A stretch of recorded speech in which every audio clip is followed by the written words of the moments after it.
I need to replace the seal for this drive shaft here that runs out to the gear train.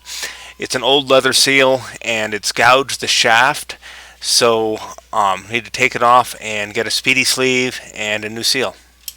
I'm working on getting this old leather seal out. I've got a new seal to go in here, but I need to get the old one out first. And then I've got to put a speedy sleeve on the shaft. I got the old seal out. I'm ready to install the new one. This one's a little bit narrower, but the sizes were correct. The OD and ID.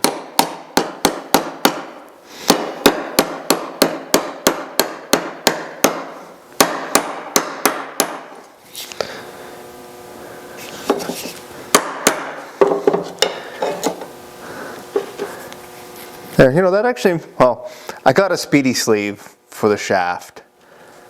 I guess I'll put that on. This sealing surface is further in than what the other one was, so it'll be out on the shaft.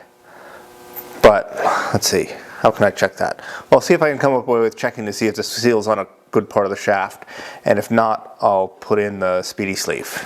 So since the groove back here is so deep, I've got epoxy on there, and that'll fill in the groove when I put on the speedy sleeve. It should just all push right into there.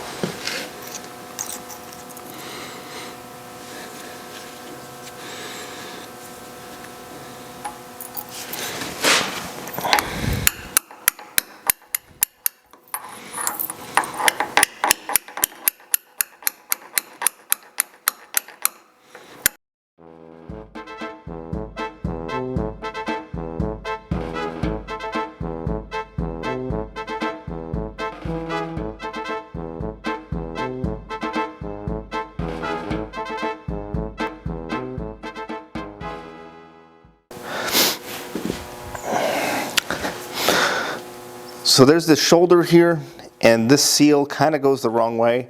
It's slanted nicely to go, to slide a shaft through this way, but I can't get it to bump up over this lip here. So I'm going to need to make a bearing install tool, so I'm just going to turn down a little ramp to help this get up on over. So I'm going to get a piece of 1-inch pipe and turn down the outside and get that to bump up over. I made this install tool on my other lathe.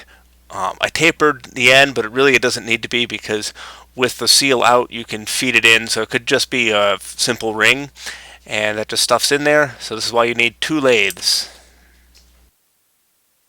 So I started taking off the speedy sleeve flange, but I decided not to, so that's why it looks chewed up.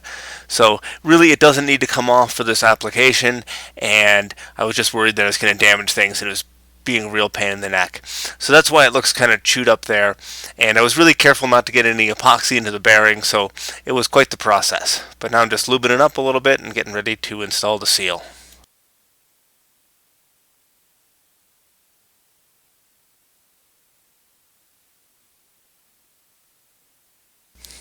So here I am installing the seal and the shaft end plate upside down, but that's okay, it just rotates right around.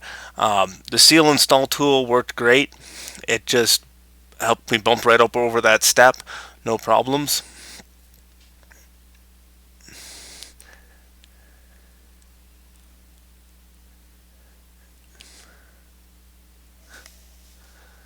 See, it's just the same size as the shaft, and it just allows that seal to slide off the ring and onto the main shaft, and it's installed. So hopefully I never have to take it apart again. Now I can put this in my miscellaneous round things drawer and forget what it's for, and then my son can find it a few years later.